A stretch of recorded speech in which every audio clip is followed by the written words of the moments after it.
Hello කොහොමද ඉතින් ඔයාලට? ඔයාලා හැමෝම හොඳින් ඉන්නවා ඇති කියලා මම හිතනවා.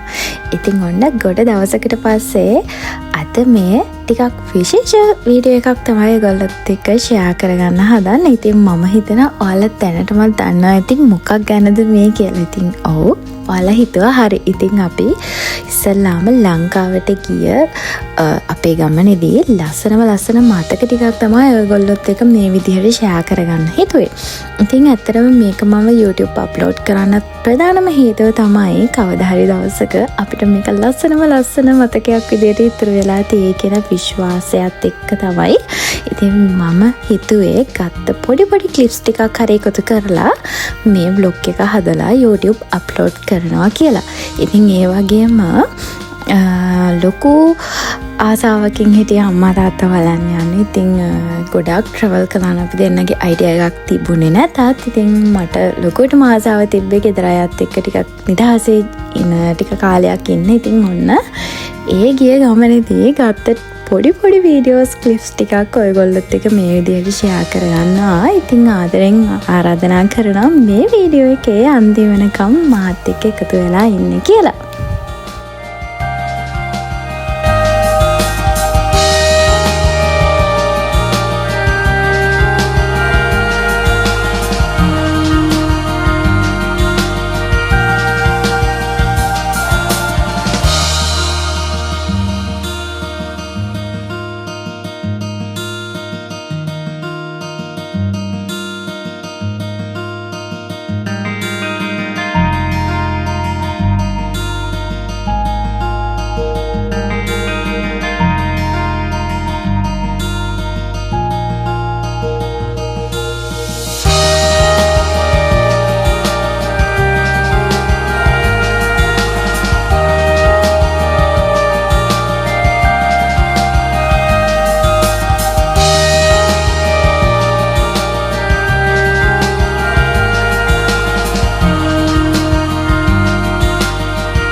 අප්‍රේල් 18 වෙනිදා පාන්දර 1 විතර වගේ වෙනකොට ඔන්න අපි ලංකාවට ආවා.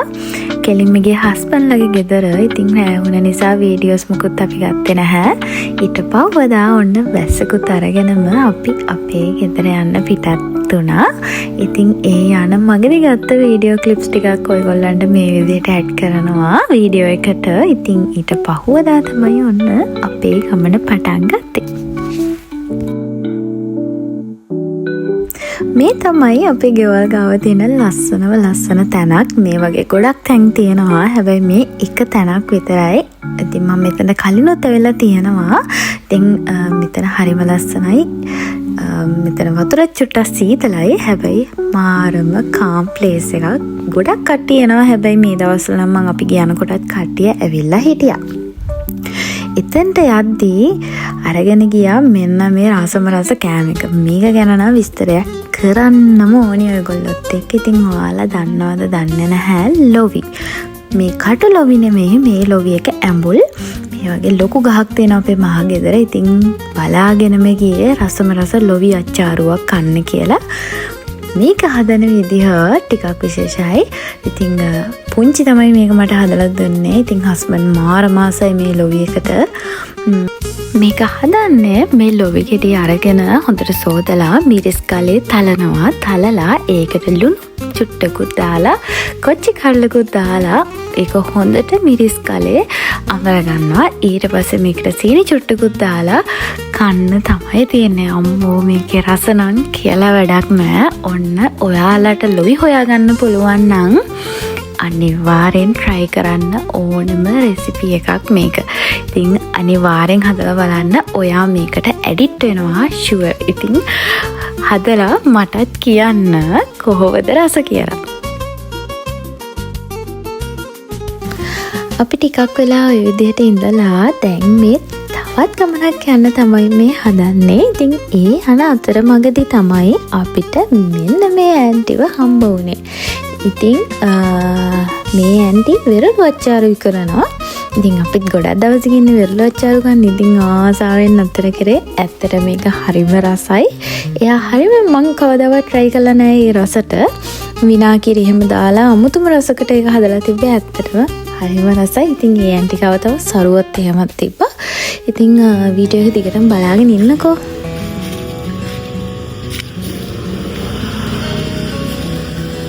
හරි චූටි ඒවා අඹද? අක්ක මේ සරුවත් අන්නාසිත් තියෙනවා. අන්නාසි.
Baus? Ayah lagi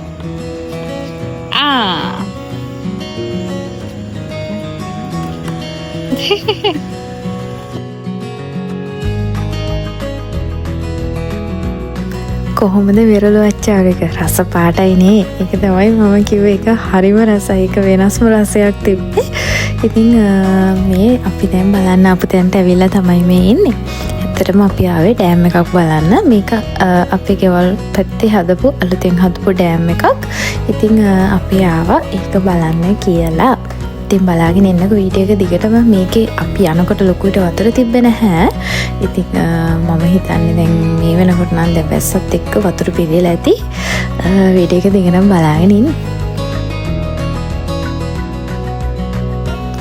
ඉතින් ඔය මේ ඔතනට පේනවා ගෙවල් එහෙම පරණ තිබ්බේ ඒවා. ඉතින් අපි ඒත් කතා වුණේ දැන් ඔය වතුර පිරලා තියෙන්නේ ඒගොල්ලන්ගේ ගෙවල් වලට යන පාරවල් වෙන්න ඇති කියලා. ඉතින් අපි කතා කර තමයි ඔය ඔතනට හිටියේ. ඉතින් එහෙම කතා කරනකොට ඉතින් ඇත්තටම මට හිතුනේ තමන්ගේ පරම්පරාවෙන් ආපු ඉඩම් ඉතින් තාලා මිනිස්සු එතනින් අයින් වෙලා අලුත් තැනකට ගියා වුණත් ඒගොල්ලන්ට හිතට කොච්චර දුකක් දැනෙන්නේ නැද්ද? තමන් ඉපදිච්ච තැන, තමන්ගේ හැමදේම කියන්නේ හැදුන වැටුණු තැන මේ හැම දෙයක්ම ඉතින් දාලා අලුත් තැනකට යනවා කියන්නේ ඉතින් මිනිස්සුන්ට ටිකක් විතර දුක හිතෙන කාරණයක්.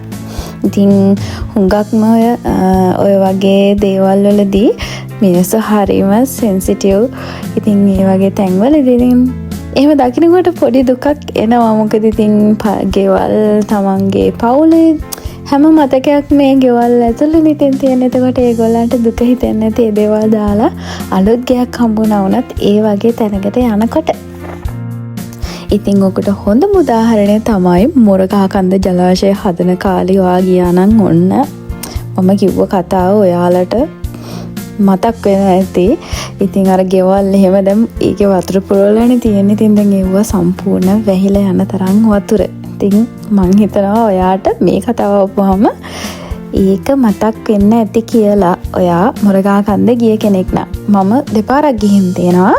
වතුර පුරවන්න කලින් ගිහින් තියෙනවා. ඒ වගේම වතුර පිරෙවට පස්සෙත් ගිහින් තියෙනවා. මෙන්න මේ දැන් අපි මේ පව් කරගෙන යන ටිකට කියන්නේ දෙයියන් පැන්නැල්ල කියලා. මේකට තියෙන පොඩි ජනප්‍රවාද කතාවක්. ඔයා අහලත් ඇති එක අර යුද්ධෙදී විහිළුවට බිසෝවරුන්ට පේන වැරදි කොඩිය වනලා බිසෝවරු හිතලා තියෙන රජතුමා යුද්ධෙන් පරාද වුණා කියලා. ඉතින් ඒගොල්ලෝ රජතුමා යුද්ධෙන් පරාදු වුණ ශෝකයට මෙන්න මේ ගල මුදුනට ඇවිල්ලා ඒගොල්ලෝ පල්ලට පැනලා සියදිවි නසාගෙන තියෙනවා. ඉතින් දේවියන් පැන්න ඇල්ල දෙවියන් පැන්න ඇල්ල විදිහට තමයි දැන් නම පැට බැඳිලා තියෙන්නේ. ඉතින් ඔය ගල ඉස්සරහම තියෙන ලස්සන පන්සලක්. ඉතින් ඔන්න ඔය විදිහට තමයි ඒ කතාව හැදිලා තියෙන. ඉතින් ඇත්තටම ඒ ගමේ මිනිස්සු විශ්වාස කරනවා ඒ දේවියන් පැනපු තැන තමයි ඒ ගල කියලා. ඔන්න ඉතින් තවත් දවසක අපි දෙන්න හදන්නේ තවත් ලස්සන තැනක් බලන්න යන්න. මෙතනට අපේ ගෙදර ඉඳලා විනාඩි 20ක් 25ක් විතර වගේ දුරක් තියෙන්නේ. ඉතින් මෙතනට යන්න තියෙන පාර ටිකක් දුෂ්කරයි. මොකද මේක ටිකක් ඇතුළට යන්න ඕනේ. හැබැයි මෙතන මාරම ලස්සන තැනක්. මෙතන තමයි මානැල්ල. ඉතින් මෙතන ගොඩක් කට්ටිය කියන්නේ මානැල්ල කියලා. මෙතන වෙන නමක් තියෙනවද දන්නේ නැහැ. මම චූටි කාලේ ළම දන්නේ මෙතනට මානැල්ල කියලා. හරිම ලස්සනයි. ඉතින් මේක ගැන කියනවා නම් මේක වතුර මේ සල්ගල කැලේ ඉඳලා ගලාගෙන එන වතුර තමයි මෙන්න මේ විදිහට හරිම ලස්සනට පහළට ගලාගෙන යන්නේ. ඉතින් සල්ගල කැලේ කිව්වහම ඔයාලා දන්නවද දන්නේ නැහැ. ටිකක් ප්‍රසිද්ධයි මේක. සල්ගල ආරණ්‍ය සේනාසනේ කියලා තියෙනවා. ඒක ටිකක් ගොඩක් ප්‍රසිද්ධයි. ගොඩක් දෙන අතරේ දන්න කට්ටියත් ඇති, නොදන්න කට්ටියත් ඇති. අන්න ඒ සල්ගල කැලේ ඉඳලා එන වතුර තමයි මේ විදිහට හරිම ලස්සනට දියලක් විදිහට පහළට ගලාගෙන යන්නේ. ඉතින් වැඩි කතා නැතුව බලන්නකො මේ දියාලේ ලස්සන.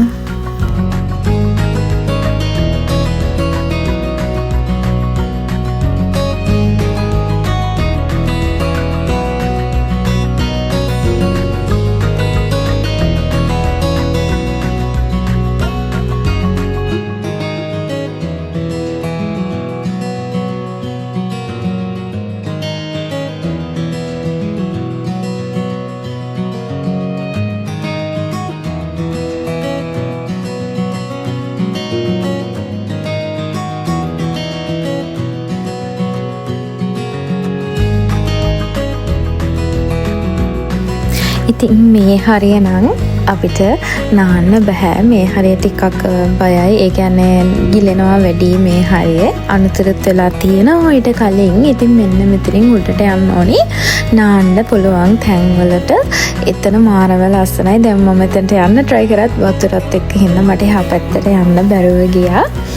ඉතින් එතන පොඩක් ගල් තලාවක් එක තියෙන හරිම ලස්සනයි. ඉතින් ඔන්න ෆැමිලි එකත් එක්ක එහෙම ඇවිල්ලා හොඳට එන්ජොයි කරලා යන්න පුළුවන් තැනක් තමයි මානැල්ල කියලා කියන්නේ. ඉතින් ඇත්තටම මෙතන හදපු පරණ මේ බෝධියක් තියෙනවා.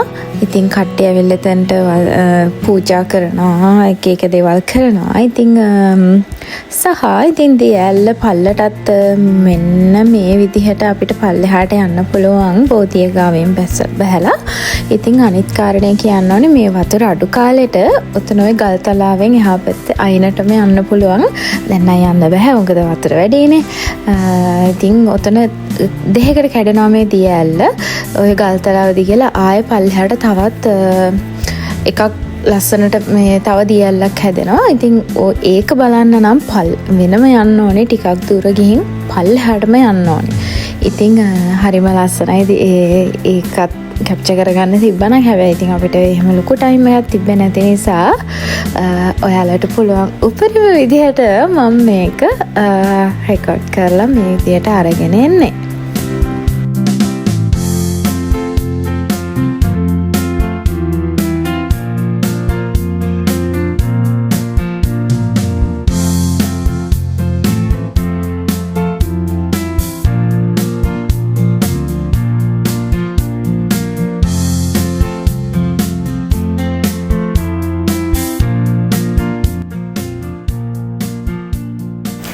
ඉතින් මෙතනට එන්න තියෙන පාර මම කලිනුත් කිව්වා වගේම ටිකක් අමාරු පාරක් තියෙන්නේ. අමාරුයි කියන්නේ මේක මේ පරණම හදපු පාර තමයි තාමත් ඒ මිනිස්සු පාවිච්චි කරන්නේ.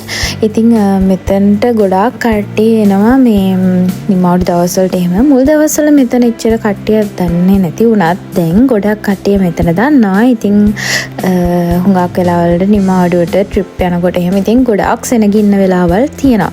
ඉතින් ඒ ආපු වෙලාවට මේගොල්ලෝ මෙතන පරිස්සම් කරන්නේ නැති එක ගැන නම් හරිම දුකයි. මොකද පීතුරු බෝතල් දාලා ඕවගේ ඉතින් ජරා කරලා තමයි යන්නේ. ඒ වගේම මට කියන්න ඕනේ දැන් මේ පහුවෙන ටිකට තමයි මම මේ ගමනේදී කැමතිම ටික. මොකද කියනවා නම් මේ ටික යනකොට මාරම ෆීල් එකක් දැනෙන. ඒ කියන්නේ හරිම වෙනස්. අර රබර් ගස් ලොකු වෙලා ඒ වගේ හෙවන පාරට වැටිලා අවුව වැටෙන්නේ නැති තරමට ගස් දාම නම් පොඩිනේ. හැබැයි ගස් ලොකු වුණ කාලෙට මුළු පාරම වැහෙනවා රබර් ගස් වල හෙවනට. ඉතින් හරිම ලස්සනයි. මම පුදුම තරම් ආසයි මෙන්න මේ ටික යනකොට. ඒක නම් මාර විදිහට ෆීල් වෙන දෙයක් මට. ඉතින් මෙතන නම් අපේ ගෙවල් ගාවම තියෙන චූටි දෙයල්ලා කොතනට නම් කට්ටිය වැඩි යන්නේ නැහැ. මම දන්න තරමින් යන්න පුළුවන්. හැබැයි වැඩි කට්ටිය ඔතන නාන්න කරන්න යන්නේ නැහැ. ඉතින් මේ තියෙන්නේ වරකපලට යනකොට ගලපිටමට පහු කළ වරකපල පැත්තට යනකොට තියෙන රබර් ෆැක්ටරි එක. මේක ගොඩක් පරණ ෆැක්ටරි එකක්. මට මතක තියෙන කාලේ ඉඳන් මේක මේ විදිහමයි. හැබැයි ගොඩක් මිනිසුන්ට ඉතින් රස්සා දුන්න තැනක් සහ දැනටත් ගොඩක් මේ පැත්තේ කට්ටිය ඉතින් වැඩ කරන්නේ ඔය ෆැක්ටරි එකේ.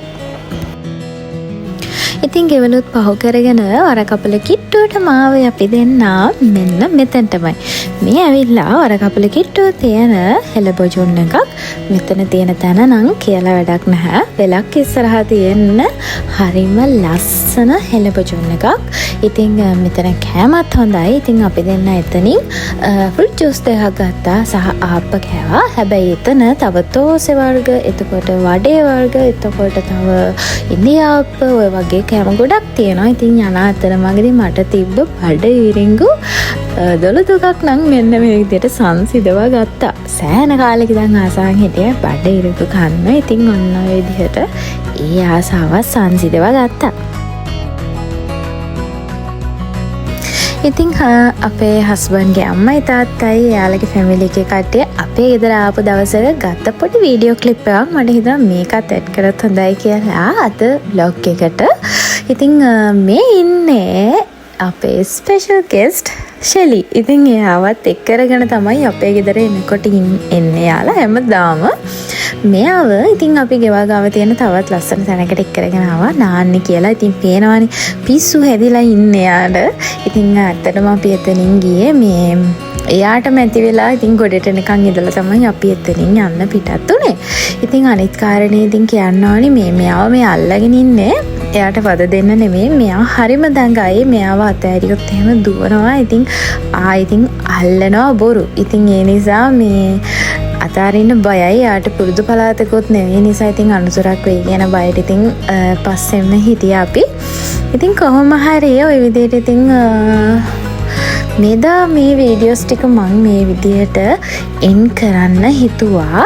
ඉතින් තවත් පාර්ට් එකක් තියෙනවා. තව ඊළඟ පාර්ට් එකේ තමයි හොඳම ටික එන්නේ. මොකද අපි කොළඹ ගිය වීඩියෝස් එතකොට අපේ අම්මගේ රසම රස මිනිස් දෙකකුත් ඔයගොල්ලොත් එක්ක ෂෙයා කරගන්න තියෙනවා. ඉතින් ඊට අමතරව ඉතින් තව දේවල් ගොඩාක් තියෙනවා.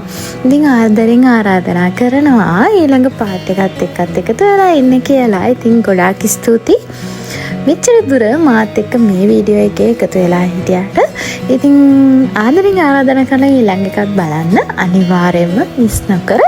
ඉතින් ගිහින් එන්නම් දැනට අනිත් එකත් ඉක්මනට අරගෙන එන්නම්. එතකන් පරිස්සමින් ඉන්න ඔයාලා හැමෝම දැනට ගිහින් එන්නම්. ඔයාලා හැමෝටම සුබ දවසක්.